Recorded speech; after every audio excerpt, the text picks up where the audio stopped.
Bismillahirrahmanirrahim.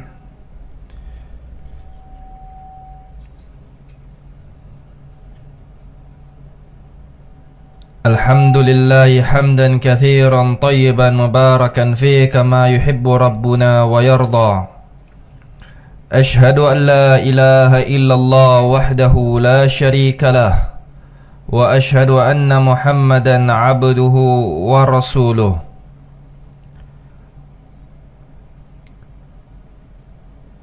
Allahumma salli wa sallim wa barik ala abdika wa rasulika ala nabiyyina Muhammad wa ala azwajatihi ummahatil mu'minin wa ala abnaihi at-tayyibin at-tahirin wa ala sairatis sahabah wa man ittaba'ahum bi ihsanin ila yaumiddin. Amma ba' hayyukum bitahiyyatil iman. Assalamualaikum warahmatullahi wabarakatuh.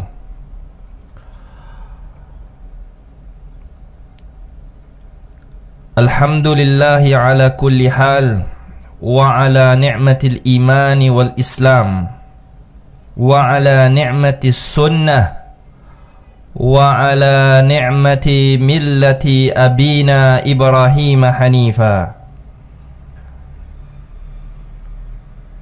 Allahumma laka aslamna wa bika amanna wa alayka tawakkalna wa bika khasamna wa bika hakamna faghfir lana ma qaddamna wa ma akharna wa ma asrarna anta a'lamu bihi minna antal muqaddimu wa antal muakhiru la ilaha illa ant Anta hayyul ladzi la yamut wal jin wal insu yamutun.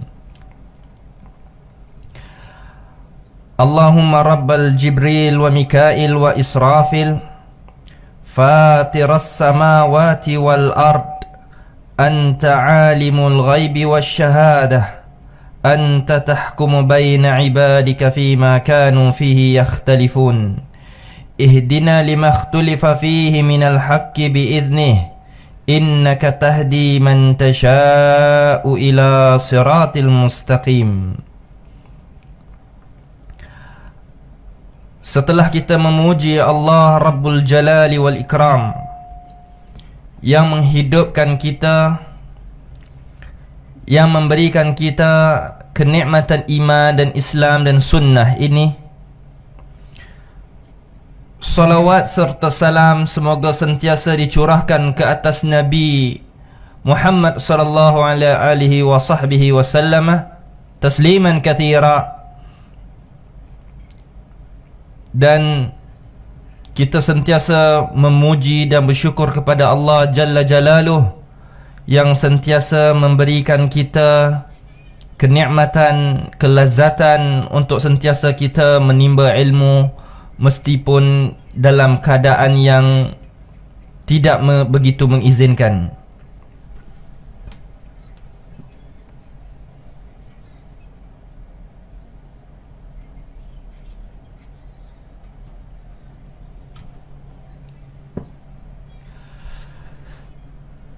Kita akan teruskan dalam pengajian kita malam ini di dalam Syarhus Sunnah li Imam Al-Barbahari rahimahullahu ta'ala di halaman 61.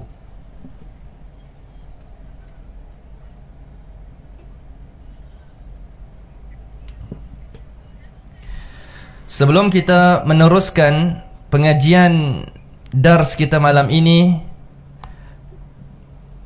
di kitab Syarhus Sunnah li Imam Al-Barbahari rahimahullahu ta'ala, di mana kita akan membicarakan keutamaan, kemuliaannya manhaj salafus salih, yang mana telah kita melalui beberapa durus yang kita telah membicarakan kemuliaan Ahlus Sunnah yang berada di atas manhaj salaf. Dan kita telah mengetahui bahawa tiada firqah, tiada kelompok yang benar melainkan mereka yang berada di atas manhajus salaf. Setiap kelompok, setiap golongan hizbi akan mendakwa bahawa mereka adalah kelompok yang benar, mereka berada di atas jalan yang benar, tetapi mereka tidak mempunyai dalil, mereka tidak mempunyai hujjah balighah atas kebenaran yang apa yang mereka ingin dakwahkan. Manhaj salaf sentiasa memuliakan para salafus salih, memahami ad-din, agama ini sebagaimana difahami oleh para salafus salih rahimahullahu ta'ala. Mereka tidak memahami agama ini dengan mengikuti hawa nafsu mereka, kerana telah kita mempelajari dalam syarahus sunnah adalah kita meninggalkan al-hawa, iaitu hawa nafsu. Ketahuilah bahawa manhaj salaf ini adalah manhaj yang mulia, di mana Allah Ta'ala juga telah memerintahkan kita untuk sentiasa mengikuti manhaj salaf, sebagaimana telah difirmankan oleh Allah Jalla Jalaluh dalam surah At-Taubah, "Was-sabiquna al-awwaluna minal muhajirin wal ansar walladzina ittaba'ahum bi ihsan." Dan telah berlalunya orang-orang muhajirin dan ansar, dan mereka yang mengikuti mereka itu dengan cara yang baik. Jadi sesiapa yang mengikuti para muhajirin dan ansar, para salafus salih ini, adalah sebaik-baik pengikut untuk kita mengikuti dalam memahami agama ad-din ini. Seterusnya, kita telah ketahui juga bahawa ramainya kaum muslimin hari ini yang membawa panji, yang membawa gelaran bahawa mereka adalah para salafiyun. Siapakah yang sebenar yang mengikuti manhaj salaf, yang mana kita telah memahami manhaj ini bukanlah satu yang hanya diikuti, dilabelkan sebagai salafiyun, akan tetapi kita mengikuti ittiba, mengikuti sunnah Nabi SAW sebagaimana telah diperintahkan oleh Allah Jalla Jalaluh di dalam firman-Nya, "Qul ati'ullaha wa ati'ur rasul." Dan Allah Ta'ala berfirman, "Qul in kuntum tuhibbunallaha fattabi'uni yuhibbukumullah." Dan jika kalian itu mencintai Allah, maka ikutilah daku, yakni Muhammad sallallahu alaihi wasallam. Dan manhaj ini sentiasa mengajak kita kepada kebenaran, mengikuti agama Allah tanpa mengikuti hawa nafsu. Maka sesiapa yang mengikuti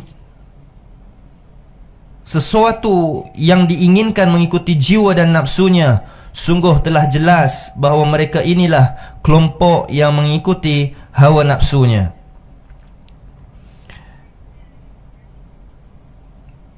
Sementara itu, ramai juga yang mereka yang kita sebutkan, mereka mengikuti dan mereka mengatakan, mereka mengklaimkan mereka itu adalah salafiyun. Pada hakikatnya mereka itu adalah kelompok yang sentiasa mengikuti para hizbiyun, di mana mereka memahami agama ini sesuai dengan apa yang mereka kehendakkan. Mereka hanya berakidah sebagaimana yang diyakini oleh para salaf sebahagiannya, dan mereka meninggalkan sebahagiannya disebabkan mereka tidak menyukainya. Demikian juga kita lihat mereka ini, sebahagian para talabul ilm terjatuh di dalam beberapa fitnah yang mereka beranggapan kan semuanya yang serupa dengan fiqh kita, serupa dengan kefahaman dalam masalah fiqh, itu adalah salafiyun ataupun ahlus sunnah. Bahawa ahlus sunnah bukan terletak kepada kefahaman masalah fiqh. Ahlus sunnah bukan terletak kepada persamaan pakaian ataupun penampilan, akan tetapi ahlus sunnah itu adalah kelompok yang gharib, yang ghuraba, yang sangat aneh, yang di mana mereka ini tidak ada persamaan dengan majoritinya kaum muslimin. Apakah mereka yang tidak mengikuti salafiyun? Mereka itu adalah kafir. Sama sekali bagi kita ahlu sunnah tidak mengkafirkan saudara kita yang tidak mengikuti manhaj salaf. Dan kita telah mengetahui bahawa mereka yang telah meninggalkan manhaj salaf ataupun tidak mengikuti manhaj salaf, sungguh mereka telah berada di atas jalan yang bukan jalan yang lurus. Barakallahu fikum. Seterusnya,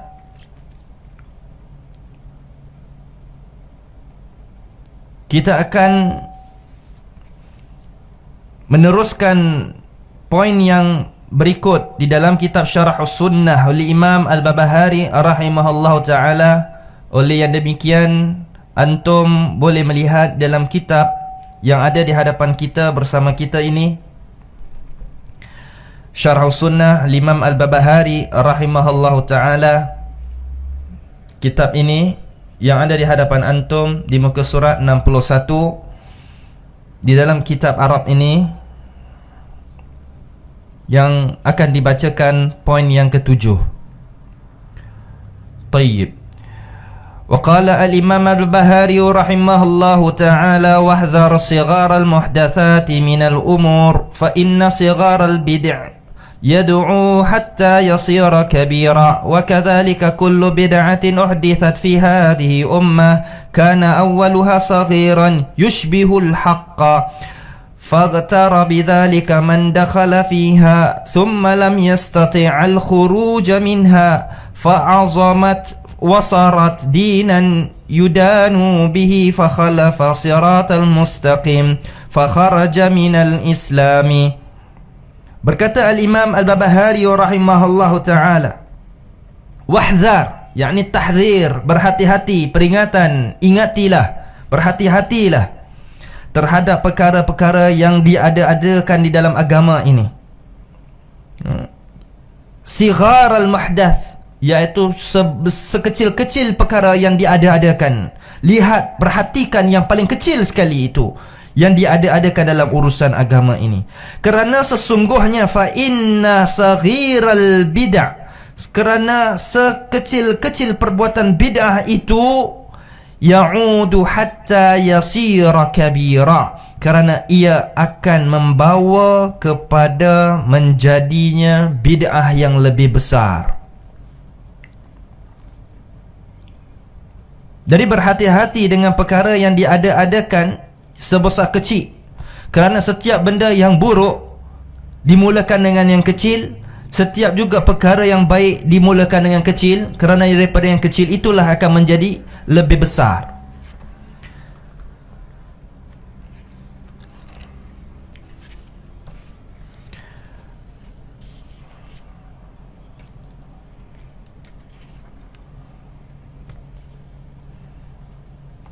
Maka berkata Al-Imam Syekhuna Kibarul Ulama Syekh Saleh Al-Fauzan hafizahullah ta'ala berkata, la tatasahal bi syai'in minal bid'ati walau kana saghiran. Jangan kita mengambil remeh meskipun bid'ah itu merupakan sekecil-kecil bid'ah, kerana bid'ah yang kecil itulah yang akan menjadikannya begitu besar. Maka para salafus salih menasihati kaum muslimin supaya berhati-hati dengan bid'ah sekecil-kecilnya bid'ah itu, kerana daripada sekecil-kecil bid'ah lah menyebabkan seseorang itu akan merasakan benda itu baik, sebagaimana disebutkan oleh Imam Al-Barbahari rahimahullahu ta'ala, wa kadzalika kullu bid'atin uhdithat fi hadhihi ummah. Seperti itulah setiap bid'ah yang diada-adakan dalam tubuh manusia ini, pada umat ini, fi hadhihi ummah, kana awwaluha saghiran, pada awalnya ia itu hanyalah sekecil bid'ah yang mana yushbihul haq, sehinggalah manusia ini merasakan bid'ah itu adalah benar, perbuatan itu adalah benar. Apakah yang dimaksudkan dengan pada awalnya kecil sehingga manusia melihat itu adalah benar. Naam, antum boleh melihat manusia yang mengerjakan perbuatan amalan atau ibadah, sama ada ibadah ataupun keyakinan, itu daripada awalnya itu adalah beranggapan adalah dengan ihtisan, dengan bersangka baik, sedangkan setiap yang disangkakan itu adalah salah. Di mana berkata al-Imam Syafi'i rahimahullah ta'ala dalam kitab Ar-Risalah, man ihtisani syara'a faqad syara'a faqad kafar. Barang siapa yang bersangka bahawa sesuatu yang disangkakan itu adalah syariat, sedangkan syariat tidak menetapkan ini sebagai syariat, maka sungguh orang itu telah kafir. Maka perkara agama ini tidak boleh sama sekali dengan sangkaan jiwa hawa nafsu, akan tetapi agama ini sesuatu, setiap perbuatan itu mestilah berdasarkan daripada dalil-dalil daripada Al-Quran dan juga hadis Nabi SAW yang telah disepakati oleh para salafus salih rahimahullahu ta'ala. Seterusnya, manusia beranggapan bahawa satu amalan yang mereka amalkan itu adalah baik dan mulia, lalu dia beranggapan bahawa perbuatan itu adalah benar. Sebagaimana berkata Imam Al-Barbahari, kana awwaluha saghiran, pada awalnya bid'ah itu hanya merupakan sekecil bid'ah, kemudian yushbihul haq, kemudian ia menyangkakan bahawa perbuatan itu adalah benar. Dan kita lihat hari ini kaum muslimin di kalangan masyarakat kita, orang awalil tidak menunjukkan secara jelas, dalil tidak menunjukkan perbuatan itu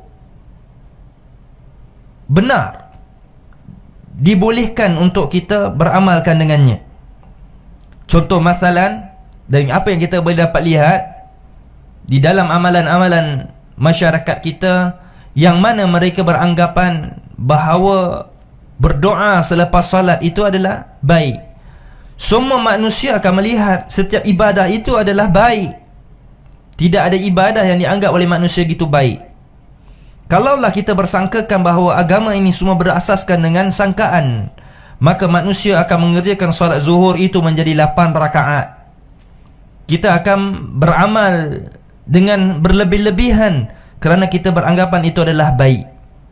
Dan kita lihat yang disebutkan di dalam kitab Al-Musannaf oleh Al-Imam Abdul Razzaq As-Sa'ani rahimahullah ta'ala, bahawa salaf kita telah menyebutkan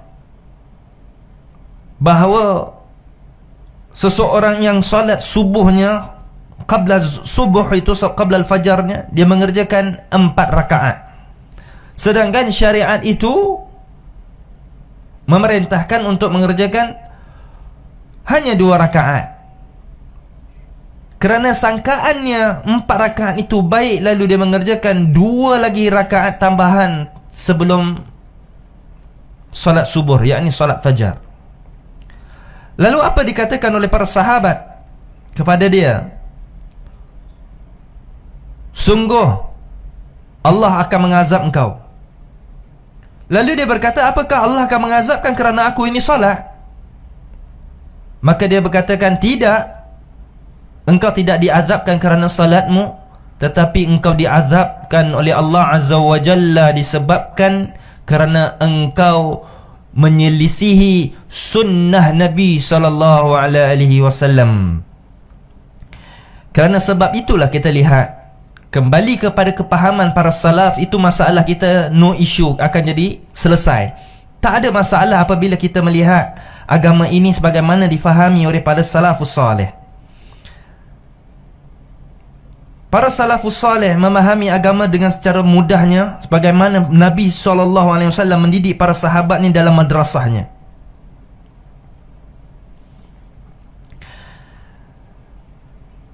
Para salafus salih hanya beramalkan apa yang diajar oleh sahabat Nabi, kemudian diikuti oleh para tabi'in. Mereka tidak mengubah agama itu, Mereka tidak menambahkan tokok tambah apa yang diajarkan oleh Nabi SAW. Kerana sekecil-kecil bid'ah itulah yang mana mereka sangkakan itu adalah benar, sehingga ia menjadi satu ajaran. Berkata Abdullah bin Abbas radhiyallahu anhuma, kullu bid'atin dalalah law ra'un nasu hasanah. Setiap yang diada-adakan, iaitu bid'ah, merupakan satu kesesatan meskipun dilihat oleh kepala mata manusia itu perbuatannya itu baik. Sebagaimana telah saya sebutkan bahawa seorang yang melakukan perbuatan yang dilarang oleh Allah Subhanahu Wa Taala, mereka akan katakan perbuatannya juga adalah baik dan adanya manfaat. Kerana setiap yang kita usahakan, kita mengharapkan manfaat.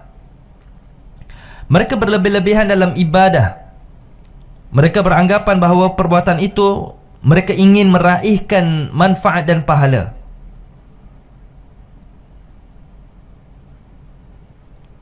Sebagaimana seorang pelacur yang mana ia beranggapan bahawa perbuatannya itu juga mendatangkan manfaat, sedangkan agama telah melarang hal tersebut secara mutlak. Di mana berkata seorang pelacur, aku buat ini kerana aku membantu supaya tidak berlakunya banyaknya kes rogol. Apabila seseorang itu membantu seorang zani dengan beranggapan sedemikian, kerana itu adalah sangkaan dia, sedangkan agama ini mengharamkan perbuatan tersebut secara mutlak, tanpa kita mentakwilkan satu ayat pun daripada firman Allah Azza wa Jalla. Demikianlah sikap para salaf. Dan orang yang mengikuti manhaj salaf ini adalah tidak mengubah sedikit pun apa yang telah diharamkan oleh Allah dan Rasulnya sallallahu alaihi wasallam. Ikhwan wa akhawat azani Allah wa iyyakum jami'a. Manusia akan menyangkakan bahawa perbuatan itu adalah benar. Kita lihat dalam dua keadaan antara seorang pelaku maksiat dengan seorang pelaku bid'ah. Apabila kita bertanya kepada seorang yang meminum khamar, seorang yang mencuri, seorang sarik, seorang yang berzina, zani, apakah perbuatan itu salah atau betul?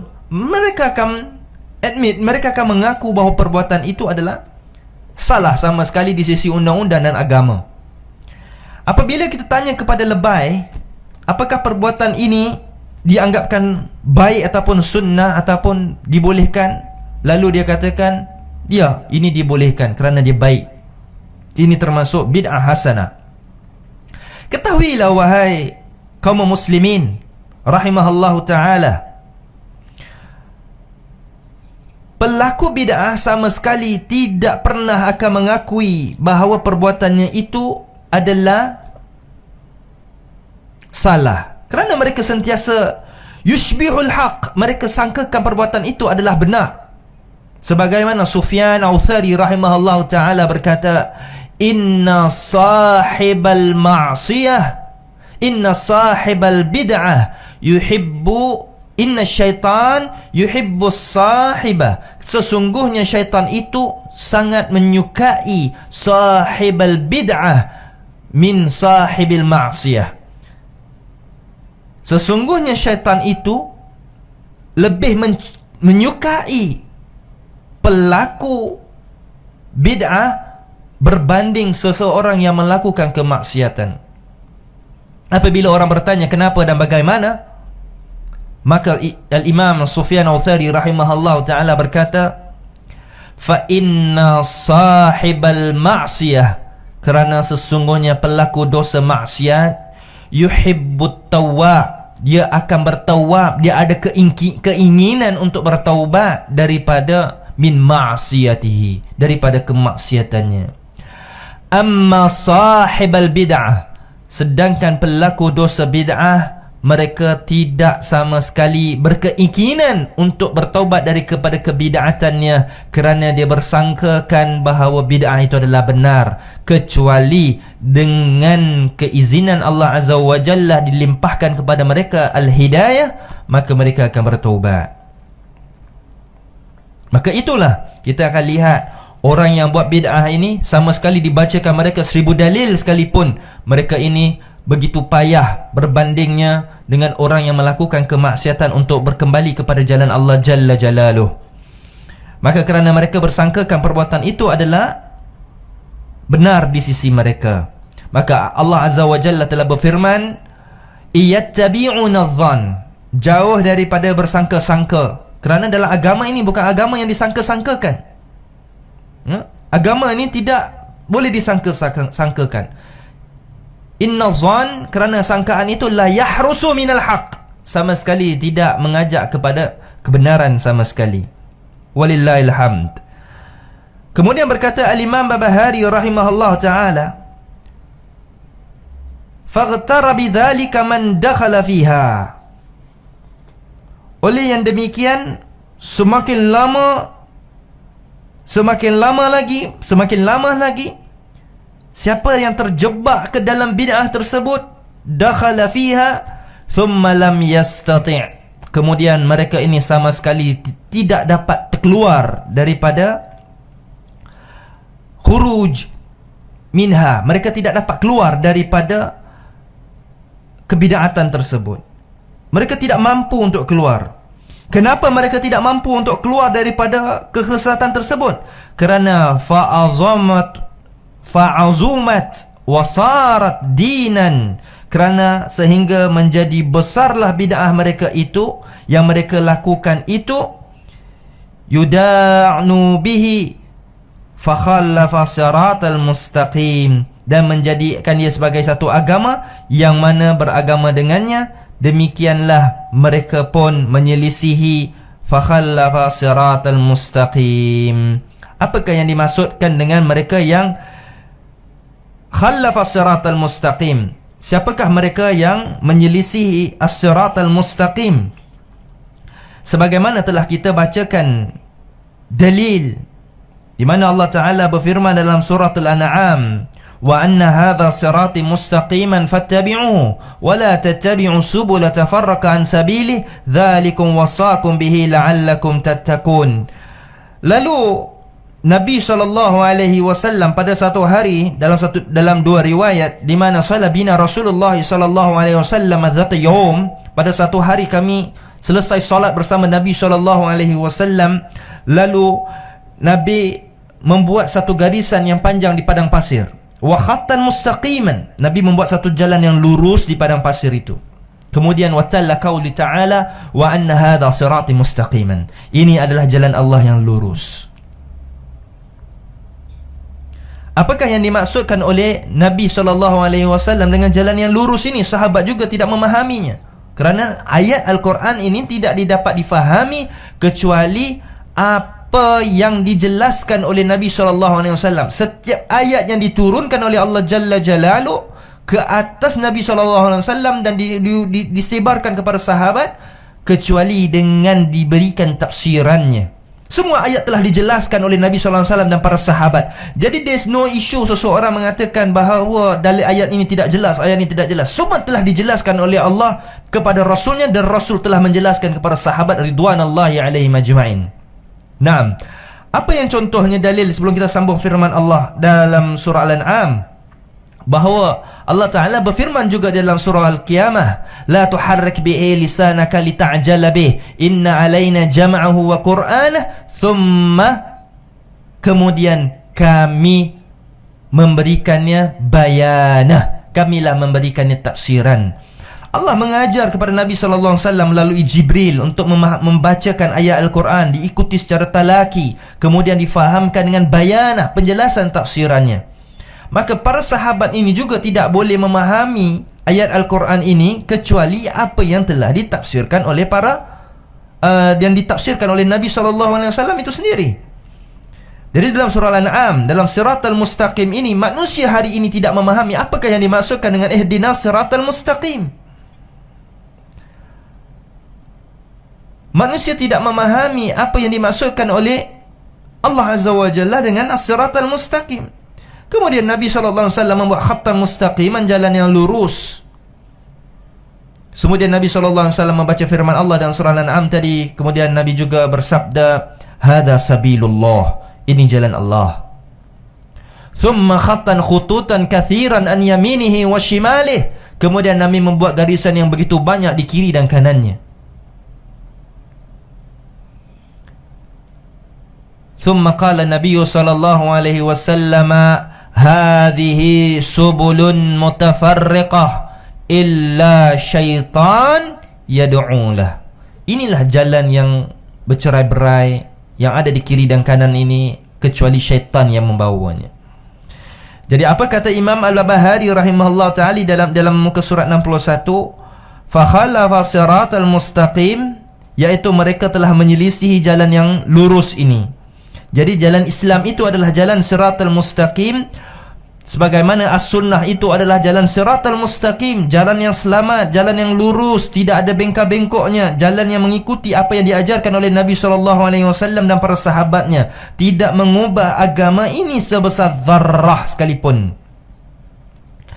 Maka siapa yang menyelisihi jalan siratal mustaqim, maka mereka ini telah menyerupai ajarannya sebagaimana ajarannya Yahudi dan juga Nasrani, di mana Allah Ta'ala berfirman, siratal ladzina an'amta alaihim ghairi maghdubi alaihim waladdallin. Siapakah yang dimasukkan siratal ladzina an'amta? Orang yang telah diberikan nikmat, an'amta alaihim minan nabiyyin was-siddiqin wasyuhada'i was-salihin. Ini adalah orang-orang yang diberikan nikmat sebagaimana telah disebutkan oleh Imam Syekh Muhammad Shalih Al-Utsaimin rahimahullah taala di dalam beberapa kitab beliau, di dalam Durusul Fatawa Al-Haramain Asy-Syarifain, dan juga disebutkan di dalam tafsir suratul Fatihah. Dalam tafsir beliau disebutkan bahawa jalan yang telah diberi nikmat di kalangan para nabi, para syuhada, iaitu para sahabat, dan juga para orang-orang yang saleh yang mengikuti petunjuk Nabi SAW.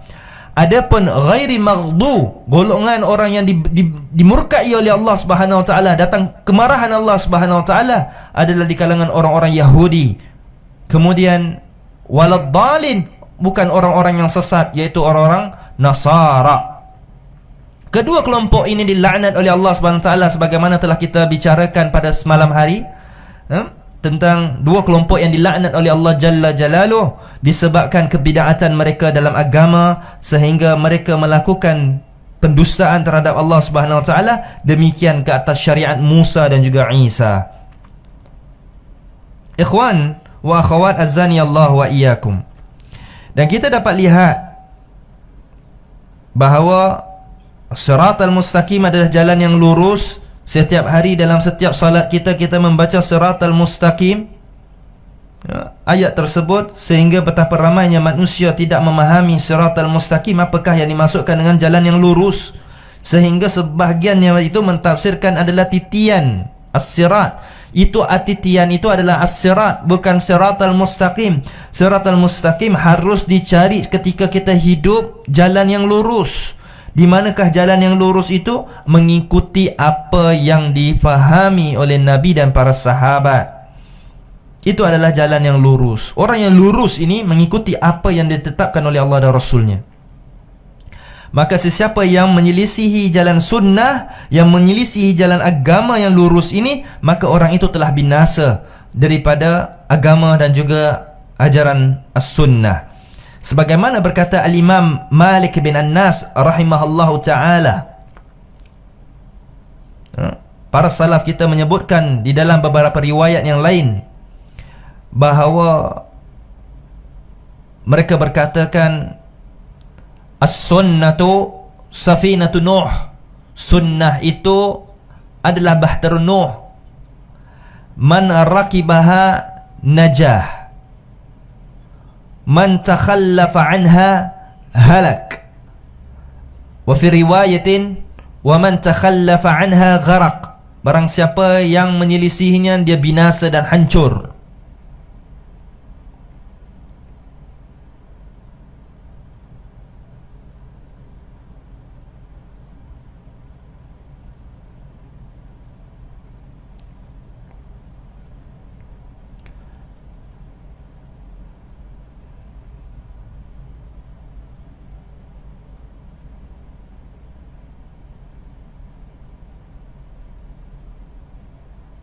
Naam.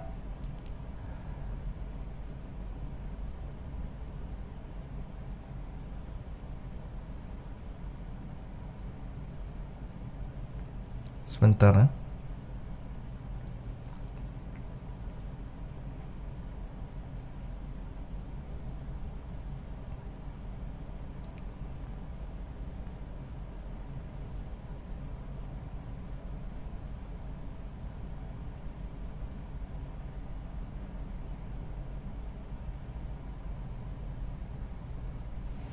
Seterusnya, itulah yang dimaksudkan dengan as-sirat al-mustaqim, jalan yang lurus. Lalu ramainya manusia yang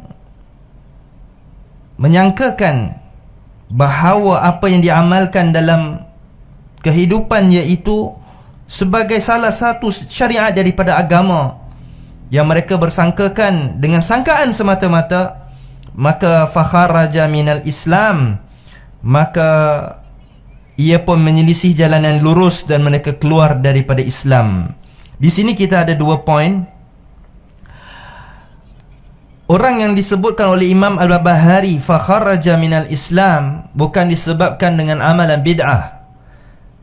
Orang yang terkeluar daripada Islam, bid'ah ini yang kita faham mempunyai 2 aspek. Yang pertama, bukan kita membahagikan bid'ah kepada 2, tetapi memahami konsep bid'ah itu ada 2 perkara. Satu, bid'ah dalam amalan dan juga bid'ah dalam keyakinan.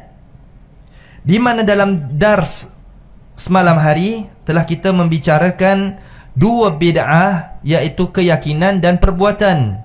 Kedua-duanya disebutkan oleh Syekh Shalih Al-Fauzan hafizahullah ta'ala ketika beliau mensyarahkan kitab Al-Barbahari ini, bahawa bid'ah dalam amalan itu dia akan ke neraka, dan orang yang bid'ah dalam keyakinan juga ke neraka. Cuma kita membezakan antara keduanya sama ada ia kekal ataupun tidak. Ada pembid'ah dalam keyakinan itu menyebabkan seseorang menjadi kufur sehingga dia boleh terjatuh ke dalam neraka yang bersifat kekal. Ada pembid'ah yang tidak bersifat kekal adalah bid'ah dalam ibadah. Dalam ibadah juga ada 2 perkara yang dia boleh menyebabkan kekal dan juga tidak kekal. Masalan, seseorang yang melakukan perbuatan bid'ah dalam konteks menyembah kubur, itu menyebabkan seseorang itu kekal dan terkeluar daripada Islam. Adapun orang melakukan bid'ah seperti berlebihan dalam solat, yang sebelum bagaimana kita sebutkan, mereka solat fajar, solat sunat fajar menjadi 4 rakaat dan sebagainya, dia tidak menjadi kafir, tetapi dia akan diazab dengan kebid'atannya kerana dia telah menyelisih sunnah Nabi SAW, sebagaimana riwayat itu telah disebutkan di dalam kitab Al-Musannaf oleh Al-Imam Abdul Razzaq As-Sa'ani rahimahullah ta'ala dengan sanad yang baik dan bagus.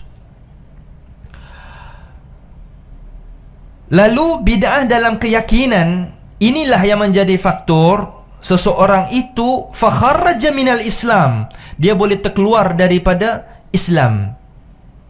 Apabila ditanya kenapa dan bagaimana seseorang itu boleh terkeluar daripada Islam, sedangkan dalil-dalil telah menunjukkan bahawa kelompok yang sesat ini jelas oleh Nabi SAW disebut dalam hadis Nabi SAW tentang perpecahan umat ini, satafraqu hadhihi ummah ala 30 wa 70 firqatan kulluha finnar. Umat ini terpecah kepada 73 kelompok golongan, kesemuanya ke neraka illa wahda, kecuali satu, iaitu al-jamaah. Kecuali jamaah. Siapakah yang dikatakan jamaah? Ma ana alaihi wa ashabi, yang mengikuti diriku pada hari ini dan para sahabatku, mengikuti Nabi dan para sahabatnya. Mereka itu adalah al-jamaah. Jadi mereka yang berpaling daripada ajaran tersebut, maka mereka terkeluar daripada apa yang diajarkan oleh Nabi SAW. Sebagaimana Nabi SAW bersabda ketika Dzul Khuwaisirah memperlekehkan agihan yang diagihkan oleh Nabi SAW selepas peperangan, dia berkata, "Adil ya Muhammad, berlaku adillah wahai Muhammad." Kerana lantang mulutnya sahaja berkata, "Berlaku adillah wahai Muhammad." Lalu Nabi pun berkata bahawa dia ini akan melahir daripada tulang sumsumnya ini kelompok yang akan meremehkan solat manusia yang lebih baik daripada dia, solatnya lebih baik daripada dia, solat dia lebih baik dibanding orang lain. Maka Nabi SAW berkata, maka ia akan terkeluar daripada Islam sebagaimana ia terkeluar daripada busur anak panah. Maka mereka terkeluar daripada Islam. Maka para ulama di kalangan salafiyin menjelaskan bahawa tidak boleh kita solat di belakang imam yang kharij, imam khawarij. Tidak solat di belakangnya kerana mereka telah jelas keluar daripada Islam. Demikian juga berkata Syekhuna Saleh Fauzan hafizahullah ta'ala wa riayah, bahawa beliau mengatakan bahawa pernah ditanya tentang orang yang hukum kita solat di belakang imam yang jelas beramal dengan amalan-amalan syirik, seperti membaca qasidah yang beransur mempunyai beransur dengan benda-benda syirik, ataupun imam yang meyakini amalan-amalan khurafat dan syirik, apakah hukum solat di belakangnya? Berkata Syekhuna Shalih Fauzan hafizahullah ta'ala, maka tidak boleh kita solat di belakangnya, maka carilah tempat lain untuk kita solat, kerana keyakinannya itu batil. Maka bahawa ahli sunnah tidak meragui bahawa mereka ini faharraja minal Islam, mereka terkeluar daripada Islam disebabkan mereka ini khalafa siratal mustaqim, mereka menyelisih jalan yang lurus.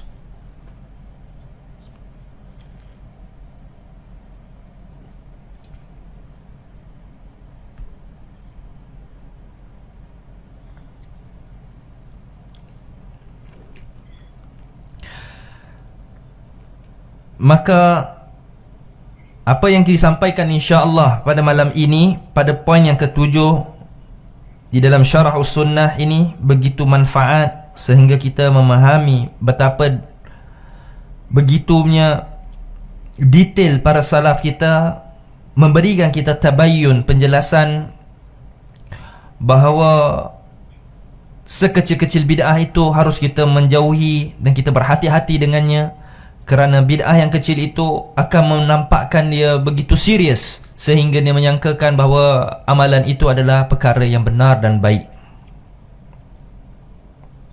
Barakallahu fikum. InsyaAllah dengan izin Allah Jalla Jalaluh kita akan sambungkan poin yang berikutnya di dalam kitab yang sama keesokan hari di waktu yang sama dengan izin Allah Azza wa Jalla. Kita teruskan dengan soalan-soalan yang ada ini. InsyaAllah kita manfaatkan masa dan juga hari yang kita ada di rumah, yang mana kita tidak dapat keluar, yang kita tidak dapat ke mana-mana. InsyaAllah setiap malam kita adakan secara ringkas dars kita secara live insyaAllah. Barakallahu fikum. Soalan, apakah boleh seseorang itu solat dalam kereta kerana tidak ada tempat solat dalam situasi tempoh kawalan ini kerana terlewat di atas keuzuran tertentu, dan apakah perlu dia solat semula setelah pulang ke rumah? Dalam soalan ini ada 3 perkara. Yang pertama, hukum solat dalam kenderaan. Adapun hukum solat dalam kenderaan di mana kita masih ada ruang untuk solat, maka tidak boleh solat dalam kenderaan. Kerana hadis yang menunjukkan solat dalam kenderaan ini kerana di atas bumi ini Nabi solat di atas kenderaan itu hanya solat sunnah. Adapun solat wajib, Nabi SAW tidak solat di atas kenderaannya. Itu adalah khabar-khabar dalam hadis-hadis yang sahih. Wallahu ta'ala alam. Adapun solat fardu yang boleh di atas kenderaan, seperti kenderaan itu tidak ada di atas darat, seperti di lautan ataupun di atas angin, iaitu kapal terbang, maka bolehlah kita solat di atas pesawat dan juga kapal laut. Adapun di atas motosikal, di atas lori, di atas kereta, kesemuanya tidak boleh kita solat untuk solat fardu. Itu poin yang pertama. Yang kedua, dalam situasi kawalan darurat ini, kita boleh solat di mana-mana tepi jalan, insya-Allah. Tidak ada masalah selagi mana tidak ada kemudaratan. Jangan kita dalam tempoh ini kita bersolat bersama teman-teman yang lain, kita nampak ada orang berhenti lalu kita mengadakan solat jemaah, tidak. Boleh kita solat di tepi mana jalan, kerana bumi Allah ini adalah masjid sebagaimana dikhabarkan dalam hadis yang sahih. Salat di mana saja, kerana Allah menjadikan ja'alal ard, Allah menjadikan bumi ini tuhur sebagai tempat untuk kita bersuci, wal masajid, dan juga tempat untuk kita mengabdikan diri kepada Allah Azza wa Jalla, untuk kita solat.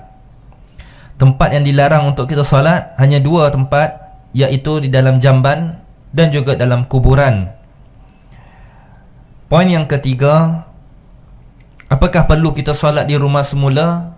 Jadi poin yang pertama adalah tidak boleh untuk solat fardu di dalam kenderaan tersebut. Dalam kereta adalah bolehnya kita solat di tepi jalan, kerana masjid pun semua masjid dan musallah itu ditutup, maka boleh kita solat di tepi jalan. Sekiranya tidak juga kita dibenarkan untuk berhenti ataupun solat di tepi jalan, barangkali seseorang itu solat di tepi jalan, dia tak akan zuhar wal asr, maghribi wal isya, wala khawfi wala matar. Nabi SAW menjamak zuhur dan asar, maghrib dan isya di Madinah. Tidak ada peperangan dan tidak ada ribut taufan. Ini menunjukkan dimudahkan ke atas umatnya untuk membolehkan jamak sekiranya ada keuzuran-keuzuran yang lain. Sekiranya kita tidak dapat mengerjakan salat dalam tempoh waktu tersebut, maka bolehlah kita jamak tanpa mengkasarkan dan dinamakan sebagai jamak syuri. Mengqada'nya adalah perbuatan bid'ah yang tidak ada dalil dalam hal tersebut. Wallahu ta'ala a'lam.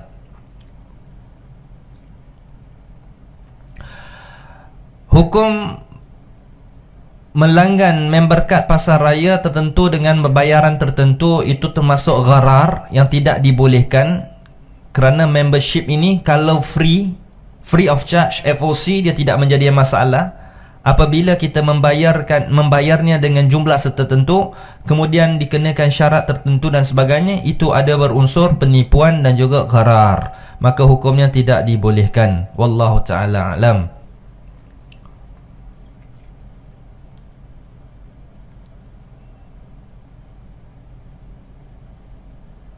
Apakah berlakunya bid'ah jika bersalaman seperti sebahagian masyarakat kita buat ketika dalam saf sebelum salat, selepas salat dan ketika mendengar khatib berkhutbah?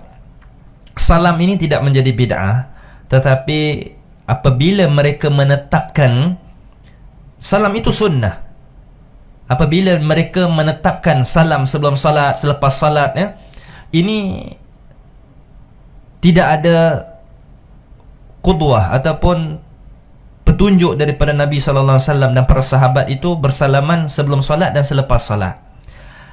Hanya jelas di dalam dalil menunjukkan apabila mereka bertemu lalu mereka saling bersalam, dan dia tidak menjadikan sebagai satu adah, kebiasaan untuk bersalaman setiap kali sebelum dan sesudah solat. Sekiranya seseorang itu beranggapan salam sebelum dan juga selepas solat itu adalah sunnah ataupun baik, maka perbuatan itu adalah bid'ah.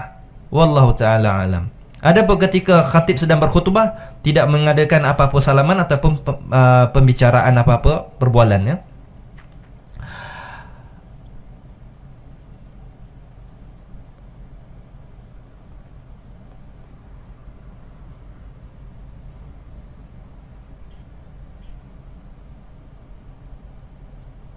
Nah, orang yang mengguna hand sanitizer ni, kemudian lalu dia tangan dia masih basah dengan sanitizer tu, kemudian dia lalu memakan makanan tersebut, apakah termasuk makanan itu haram ataupun tidak kerana dia mengandung alkohol. Nah, ikhwan fiddin azani Allah wa iyyakum, kita telah mempelajari dalam hukum kaedah halal dan haram, najis itu apa yang disebutkan oleh Al-Imam Syekh Muhammad bin Salih Al-Uthaymin rahimahullah ta'ala dalam satu kaedah. Setiap yang haram itu najis, setiap yang najis itu haram, dan bukan setiap yang haram itu mestinya najis. Jadi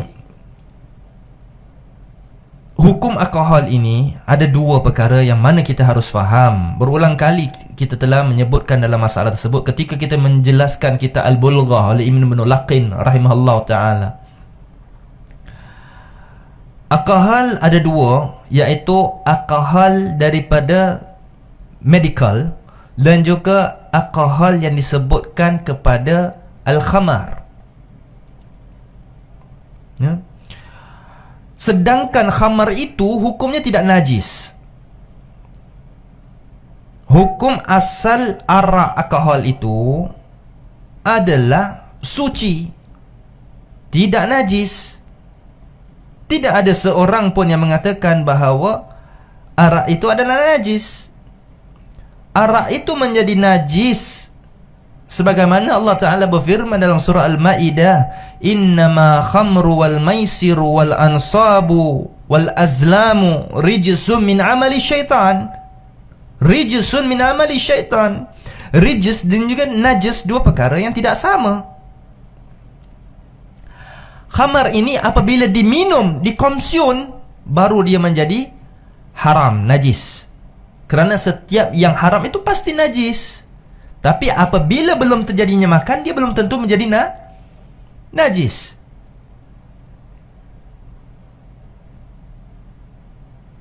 Dan setiap yang haram, setiap yang najis belum tentu juga menjadi haram. Sebagaimana kita disebutkan oleh Imam Al-Uthaymin rahimahullah ta'ala, muntah. Muntah itu adalah najis tapi tidak haram untuk kita menyentuhi dan sebagainya. Maka hukum alkohol itu pada asalnya adalah suci, bukan najis. Jadi untuk alkohol hand sanitizer ini, dia bukan alkohol yang disebutkan sebagai alkohol arak. Dia adalah alkohol medical. Dia adalah kimia, di mana apabila kita memakannya, konsumnya banyak, menjadi racun. Arak ni antum minum sebotol tak mati lagi. Tapi kalau alkohol tu dalam botol antum minum kurang setengah jam, mana rasa lagi cepat daripada virus COVID. Jadi hati-hati.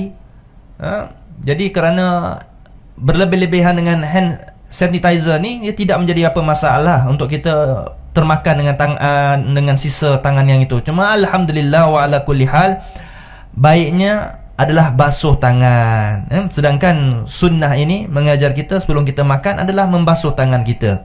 Jangan kita tak ada air kita basuh, kita pergi pakai hand sanitizer ni lalu kita makan. Basuh tangan itu awalan afdal. Barakallahu fikum. Jadi pahamkan dua alkohol, situasi alkohol. Hukum alkohol itu sama sekali tidak najis. Dia haram apabila kita mengkonsumnya. Apabila alkohol itu tumpah dalam badan kita, juga tidak menjadi najis.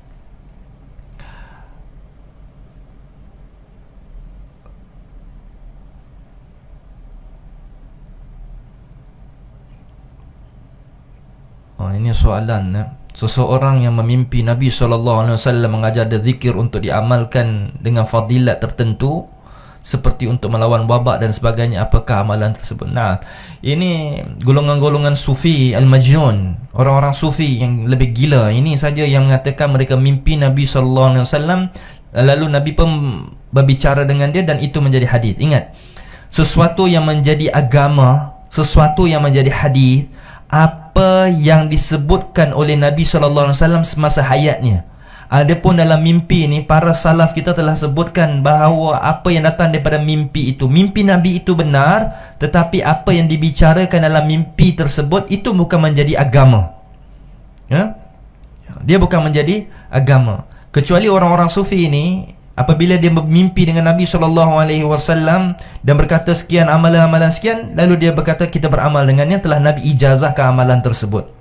Dan antum telah ketahui bahawa orang-orang sufi ini, keterlaluan mereka di dalam agama, sehingga kalau boleh mereka pun ingin mengakukan bahawa guru ataupun diri mereka itu adalah Nabi. Apa yang dikatakan adalah semua daripada Nabi, sedangkan hadis yang sahih yang diajarkan oleh Nabi SAW mereka tidak mau amalkan tersebut. Maka tinggalkanlah khabar-khabar tersebut. Dan kita telah faham manhaj ini bahawa apa sahaja yang dikhabarkan oleh orang-orang yang tidak thiqah, meskipun penampilan dia seperti salafiyun, dan kita telah tahu di kalangan golongan hizbiyah seperti golongan-golongan Turathi, Halabi dan sebagainya, mereka berbicara saja kita tidak menerima dan tidak mendengar khabar-khabarnya, apatah lagi yang kita telah zahir nampaknya golongan-golongan sufiyah. Apabila mereka menceritakan tentang sesuatu ibadah ataupun amalan, pasti perbuatan itu adalah dusta, al-kadzdzab. Wallahu ta'ala alam.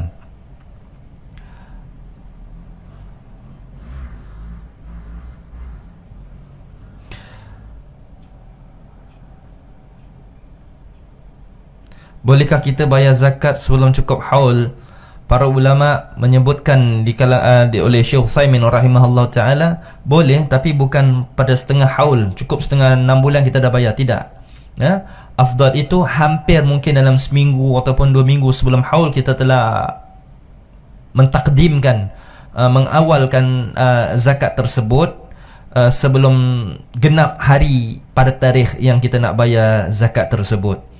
Kerana termasuk rukun zakat ini adalah yang pertama tamul milk, kesempurnaan milik pada harta tersebut, nisabnya, kadarnya telah mencukupi. Yang ketiga adalah al-haul, maka cukup rukun tersebut, maka seseorang itu boleh mengeluarkan zakatnya. Wallahu ta'ala alam.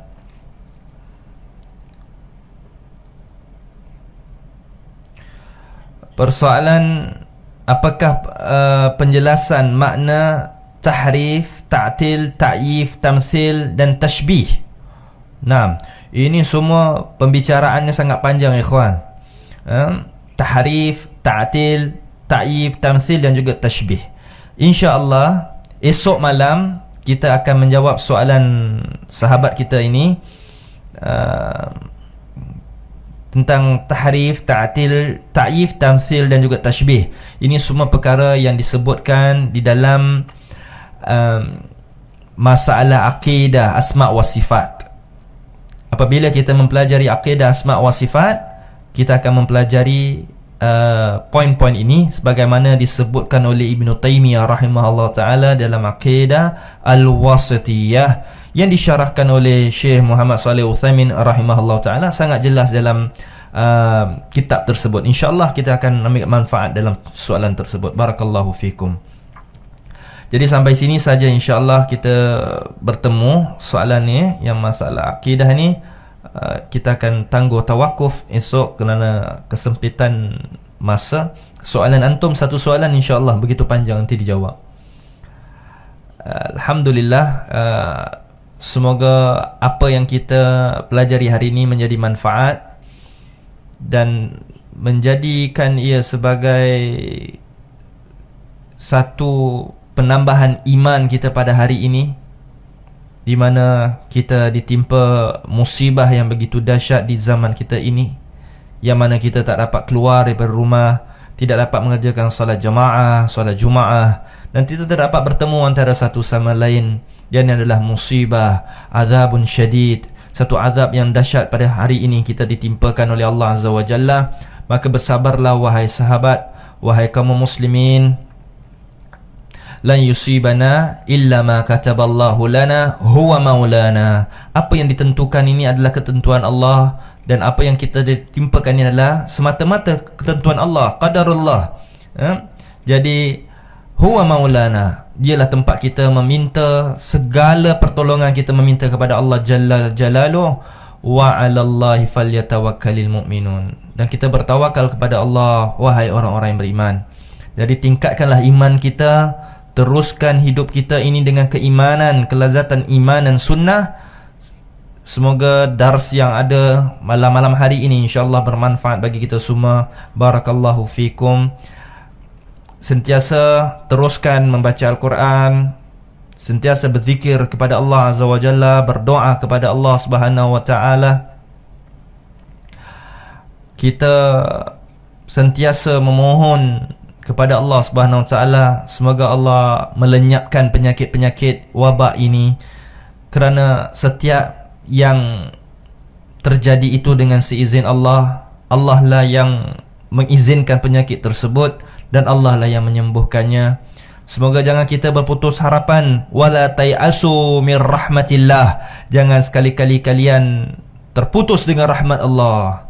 Ya, Allah memberikan kita rahmatnya. Dengan rahmatnya lah kita dapat meneruskan kehidupan ini insya-Allah taala.